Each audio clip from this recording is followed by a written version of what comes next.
The night smelled of damp earth and secrets, the kind of darkness that feels like it has eyes and patience. The town slept, believing that peace still lived inside its streets, but peace had left long ago, and only silence pretended to replace it. A quiet road stretched through the edge of the woods, and a faint light flickered in the distance, as if calling to anyone foolish enough to follow it. And someone always did. That is how the disappearances had started. Not loud, not dramatic, just a whisper that stole people in the dark and erased them like they had never existed. People said the town was cursed. People said shadows walked here with purpose. But no one ever said it out loud when the sun went down, because everyone knew something listened. In that town lived a girl who never believed in fear. She was sharp, stubborn, and carried a strange calm inside her eyes, as if nothing could move her. She returned home late that evening, unaware that something had decided she was next. While the night deepened, a faint sound echoed like distant footsteps pacing slowly behind her. She turned, nothing. She smiled at herself, pretending it was only her nerves. She had no idea the truth was watching her from inches away. By morning, the town woke up to silence and a missing girl, just like the others. No scream, no struggle, no trace, only absence. Families cried, police searched, the town whispered. But something felt different this time, because this girl did not just vanish. She left behind something strange, something subtle, something wrong. Her room smelled like unfamiliar perfume. Her mirror was wiped clean, as if someone erased reflections, and the curtains were positioned as though someone had been standing there, waiting, breathing, thinking. Detective Ethan arrived in the town carrying a tired soul and memories he never spoke of. He was the type of man who had seen too much and trusted too little. He did not come because it was his duty. He came because this disappearance resembled a case that had ruined his life. When he walked through the girl's home, the air itself felt haunted. He could sense intention in the quiet. Nothing here felt random. The townspeople talked about legends, a shadow group, a hidden circle, a promise made under darkness, a ritual of loyalty bound by fear. They said once someone was chosen, they never returned. Ethan listened, but legends do not scare men who have fought real monsters. What scared him was how calm everyone sounded while telling it, like they had accepted the town's fate long ago. He followed the woods. The trees stood tall, like witnesses unwilling to testify. Wind moved with careful caution, avoiding any disturbance. Then he saw it, a faint light in the distance, the same glow everyone talked about, the kind that pulled curiosity toward death. He walked toward it slowly, every instinct screaming to stop, but he kept moving because fear does not stop him anymore. Fear only reminds him he is still alive. Deep inside the forest stood an abandoned house that no one admitted existed. Its windows were covered, its walls breathed a strange coldness, and the ground around it felt like it remembered too much. The light came from inside, a candle flickering softly as if welcoming him. When he stepped in, the floor creaked like a trapped soul trying to speak. Dust floated around, quietly disturbed by unseen movements. Something had been here recently, something precise, something careful. On the table lay photos of missing people, not random placement, perfect alignment, faces staring back like silent accusations. And in the center was the girl, her picture fresh, her eyes alive in the frame. Ethan felt anger burn behind his calm expression. Someone was playing, someone intelligent, someone patient, and they wanted him to see this. They invited him here. They left a trail, not because they were careless, but because they wanted him to follow it. Outside, the wind howled like a warning, as if the world itself wanted him to leave. But before he could react, footsteps echoed softly behind him.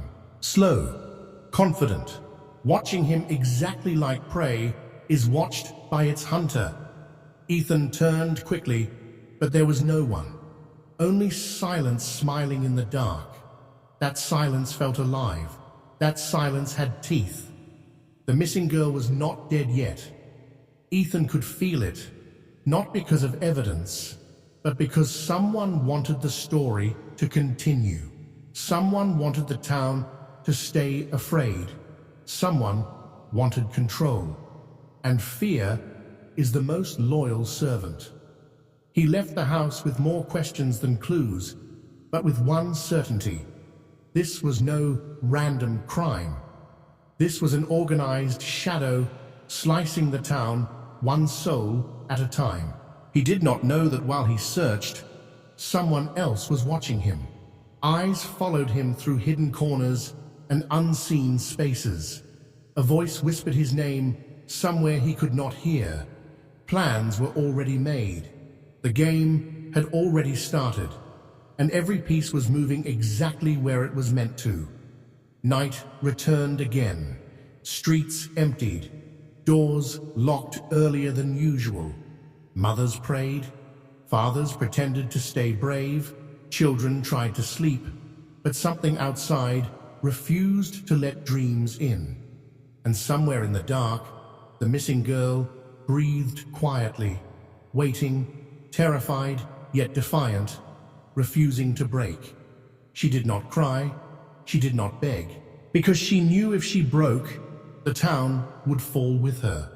She heard voices around her, calm, controlled, cold. They spoke like judges delivering sentences. They believed they were doing something righteous. They believed they were chosen to cleanse, to punish, to decide who deserved to remain and who deserved to disappear. This was not madness, this was devotion. And devotion without mercy is the most dangerous thing in the world. The town believed evil had come from outside. They were wrong. Evil had always lived here. It had grown roots under their feet. It had eaten their fear and grown stronger, and now it wanted recognition. The second night arrived like a quiet beast, settling its weight over the town. The sky hung heavy and breathless, and the air carried a waiting tension, as if something enormous was about to step out of the darkness. Detective Ethan did not sleep. Sleep belonged to safe places and peaceful minds, and this town deserved neither anymore. He stood near the window of his small rented room, watching the streetlights struggle against the shadows. Somewhere close, fear breathed, and he could almost feel its pulse beneath the ground. He replayed every detail in his mind: the house in the woods, the photographs, the silence that felt alive, the missing girl still breathing somewhere unseen. Every instinct inside him told him this was not chaos. This was precision. This was belief structured like a religion. This was punishment disguised as purpose. Whoever they were, they did not hide because of guilt. They hid because secrecy gave them power. They did not just take people. They rewrote the town slowly, shaping its trust, its courage, its hope, until nothing remained but obedience to fear. Morning arrived without comfort. The town looked the same, but nothing inside it was unchanged. Conversations were quieter. Footsteps were faster. Smiles were rehearsed. The sheriff tried to behave like authority still meant something, but truth leaks through eyes even when lips continue pretending. Ethan walked through the market streets and saw it clearly. People were not surprised anymore. They were conditioned. They were living alongside terror as if it were a neighbor who had simply moved in and refused to leave. That acceptance was more terrifying than any disappearance. A woman approached him, her voice trembling, but her will still holding strength. She spoke of whispered meetings held late at night, of unfamiliar faces visiting old houses, of families that knew more than they admitted. She mentioned a group that believed pain purified the soul, a group that thought darkness made chosen people worthy. Ethan listened without interruption. The most dangerous monsters are not the ones who enjoy cruelty, but the ones who believe cruelty has meaning. That kind never stops on its own. It stops only when someone breaks the faith holding it together. He found himself returning to the woods, not because he expected answers to wait politely for him, but because the woods felt like the lungs of this nightmare. Whatever controlled the town seemed to breathe from here. Branches whispered overhead like voices that almost dared him to listen closer. He followed the faint traces humans leave behind without realizing. Foot pressure in softened earth, disturbed leaves, silence that bends slightly around hidden presence. Soon, he reached a clearing he had not seen before, a forgotten ground that felt like it had heard too many pleas that never reached the world again. There were faint marks on the soil, shaped not by panic, but by order. People had stood here often. People had knelt here. People had obeyed here. He touched the ground and felt a cold memory trapped in it. This place was not random. This place was significant. And if something is significant, it leaves emotional scent, even if it erases physical traces.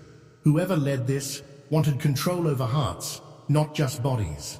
Elsewhere, the missing girl opened her eyes inside a room that pretended to be calm, but felt wrong in every corner. The walls were clean, too clean. There was no dust, no scratches, no careless trace of normal living. It was a place built to hold uncertainty, a place designed to study fear. She heard soft footsteps outside, unhurried, like someone who had all the time in the world. She did not scream. Screaming wastes strength and gives satisfaction to the listener. Instead, she watched every detail, the sound of keys, the rhythm of breathing, the distance between steps. Knowledge is power, even when chains are invisible. A man entered, face hidden behind practiced normality. His smile was polite, almost gentle, which made him far more terrifying. Kindness used by cruelty is sharper than any weapon. He spoke calmly, explaining nothing, yet making it clear she had been chosen. Chosen for what? He never said. That silence held more threat than any words could. He believed in something larger than himself, and that belief justified everything he did. He left food. He adjusted the light. Then he simply watched her the way scientists observe reactions in controlled experiments. She refused to cry in front of him. She would not let him own her fear. Back in town, Ethan sat across from an old man whose eyes carried decades of hidden truths. Some people age because time moves. Others age because secrets weigh too much. This man belonged to the second kind. He spoke only after long hesitation. He told Ethan that this darkness did not arrive suddenly. It grew slowly, disguised as protection, disguised as guidance, promising safety in exchange for silence. People joined because they were frightened. People stayed because once fear becomes familiar, breaking free feels riskier than staying chained. The detective realized something crucial. This was not just a hunt for a villain. This was a battle against a belief system swallowing a town. And somewhere at the center of it stood someone brilliant, someone charismatic, someone who understood how to sculpt fear into obedience. The leader was not hiding deep in the shadows. The leader was probably respected, trusted, maybe even admired in daylight. Nightfall returned with deliberate slowness, as if the world itself understood what darkness meant here. Clouds covered the sky, leaving the moon powerless. Ethan returned to the abandoned house again, not because he expected new evidence, but because he knew predators often revisit their triumphs. The air felt heavier than before. The candle was lit again, burning softly like a mocking smile. This was not an accident. He was being invited deeper. He heard breathing, soft, confident, very close. He turned and caught only a glimpse, a figure fading into shadows with calm grace. Not running, simply withdrawing, like a teacher confident the student would follow the next lesson. Ethan chased, but the woods twisted like a living maze, protecting its secrets. He lost the figure, but he gained something more important: confirmation. This was personal now. He had their attention, and they wanted him in their story. Meanwhile, the girl waited, counting time not with numbers, but with the rhythm of her heartbeat and the shifts in silence. She listened for weakness, for inconsistency, for humanity inside the monster watching her. And she found something surprising: doubt. Not much, but enough to matter. One of the voices outside did not sound as confident as the others. One voice trembled slightly when speaking of justice. Maybe not everyone inside this shadow truly belonged to it. Maybe there was a crack in the darkness, small yet real. The town braced without knowing what it was bracing for. Doors remained shut, curtains barely moved. Every sound felt louder than normal. Every shadow seemed heavier. Stories spread faster than truth. Some people prayed, some people blamed, some people pretended nothing had changed. But change does not need permission. It arrives, settles, and demands recognition. Ethan stood at the edge of the forest once again, the wind brushing past like a warning hand. He understood something difficult. To save the girl and to end this sickness, he would have to step completely into their world. He would have to let them believe he was trapped while he quietly dismantled the cage from inside. He would have to confront the one who built this empire of fear.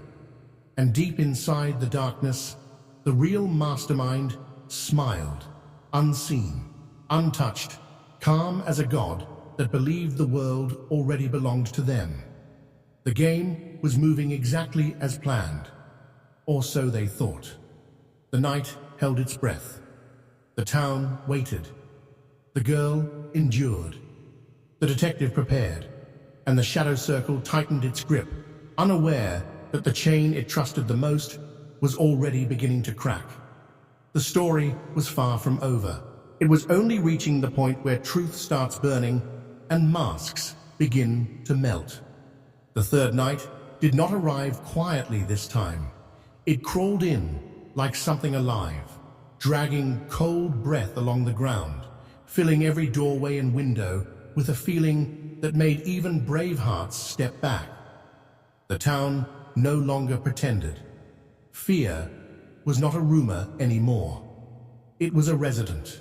It lived among them, slept in their homes, sat at their dinner tables, listened to every whispered prayer, and laughed softly when hope tried to stand. Detective Ethan stood alone beneath the trembling branches of the forest line, his eyes scanning shadows that did not behave like normal shadows anymore. He could feel the town's heartbeat behind him, unsteady and fragile. Somewhere out there, unseen eyes watched him, guiding him unknowingly toward the center of the darkness. He was not just chasing them anymore. They were shaping his path. They wanted him deeper. They wanted him inside the heart of what they had built. and he intended to go, not as their victim, but as the storm they never expected. He returned to the small room where he had been staying, but peace refused to enter with him. The silence in the room did not feel empty. It felt judged, as if someone had been there before him. The chair near the window was slightly turned.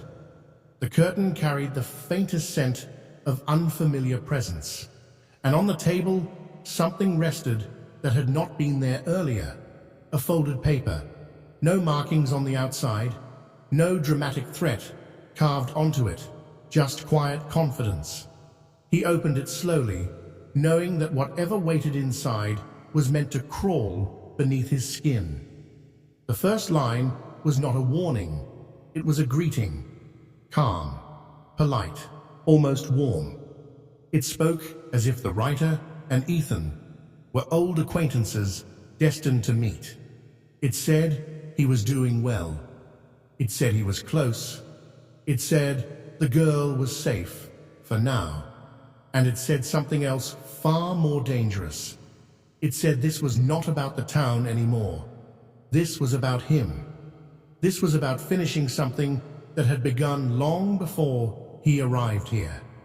Ethan closed his eyes for a moment as the past pressed its claws into him. He remembered another case, another disappearance, another shadow group that had slipped through his fingers like smoke. He had lost someone dear back then, someone whose memory lived in every quiet breath he took. And reading this letter, he realized with chilling certainty that whoever led this darkness knew everything about him. They knew his guilt. They knew his scars. They knew exactly how to pull him into their story until leaving was impossible. Meanwhile, the missing girl lay awake in her controlled prison, refusing to let fear swallow her mind. She repeated quiet truths inside her heart. She was alive. She was thinking. She was not broken. As long as those remained true, they had not won. The polite monster returned again. The one who smiled like kindness was a mask glued to cruelty. He spoke gently as always, but now something new lurked beneath his voice. Interest, curiosity, maybe even frustration that she refused to collapse the way others did. He told her their beliefs were older than the town itself. He said the world outside was filled with filth, and only chosen circles like theirs had the courage to cleanse it. He said fear was a gift, because fear created obedience, and obedience created order. She listened without agreeing, without arguing, because she understood something important. Words were his weapon. He wanted reaction. He wanted proof of control. She would not give it. Far away from her, Ethan began digging into the lives of respected people in the town. Those who smiled too perfectly, those whose calm seemed rehearsed, those who never asked questions, because people who already know answers rarely do. He noticed patterns in their behavior, the same gatherings, the same locked expressions, the same strange calm whenever another disappearance was mentioned, as if tragedy had become a scheduled event. Then he found a house. Not hidden in the woods this time, not abandoned. A grand old home standing proudly near the heart of the town, respected by everyone, praised for charity, admired for discipline. Too perfect. Perfection is dangerous. It often hides the deepest rot. He walked past it casually, pretending to be uninterested, but he could feel the same chilling breath he had felt in the forest. He could sense invisible bars around it, not physical, but emotional. This house did not just belong to someone powerful, it belonged to someone worshipped. Inside that house, behind locked doors and carefully curated smiles, the real heartbeat of the circle throbbed. Candles burned not for warmth, but for ritual. Whispers filled rooms, not with prayers, but with declarations of control. And in the silence between their words, one voice always stood above the rest. Calm, commanding, beautiful in the most terrifying way. The leader was not a shadowy beast. The leader was elegant, composed, admired by the same people, trembling at night. Evil rarely looks monstrous. Often, it looks reassuring. The town began to crack. People stopped trusting their neighbors. Conversations turned into suspicions. Doors now closed, not just to keep the darkness out, but to keep dangerous knowledge from slipping in. One wrong word could mark someone chosen. One wrong glance could pull unwanted attention. Control was no longer hidden. It ruled openly without revealing its face. The girl finally heard something new. A different voice slipping past the corridor near her room. Softer, nervous, breaking slightly under the weight of doubt. That voice did not belong to someone loyal. That voice belonged to someone trapped, someone who believed at first and regretted later, but had gone too far to escape. Hope did not roar inside her. Hope whispered, and whispers matter, because great escapes are built quietly. Ethan prepared himself to confront the truth. He knew the circle would not hide forever. They wanted him. They had invited him, and he would accept, but on his terms, not theirs. He revisited the clearing in the woods, standing where so many knees had touched the ground in blind devotion. He spoke to the silence, not as a plea, not as fear, but as a promise. He promised the earth beneath his feet that this story would not end in worship of darkness. It would end with light tearing through lies, whether gently or violently. The wind rose suddenly, carrying a sound that was not natural. Laughter, soft, slow, almost affectionate. He did not flinch. Fear could not own him anymore. But the laughter confirmed something he already knew. They were close. They were everywhere, and they believed they had already won. But belief can be wrong. The town would soon learn that the same fear they had obeyed for so long could finally turn against the ones who created it. The girl would soon discover she was not as alone as her captors wanted her to believe. And the leader, calm and untouchable, would soon feel something they had not felt in a very long time. Uncertainty. The night settled deeper, preparing the stage. The game that had always belonged to the Shadow Circle was slowly slipping from their absolute control, even though they had not noticed yet.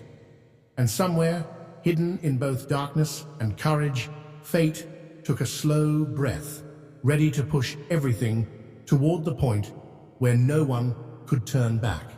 The story was not near its end. It was walking straight toward the moment where truth would stop whispering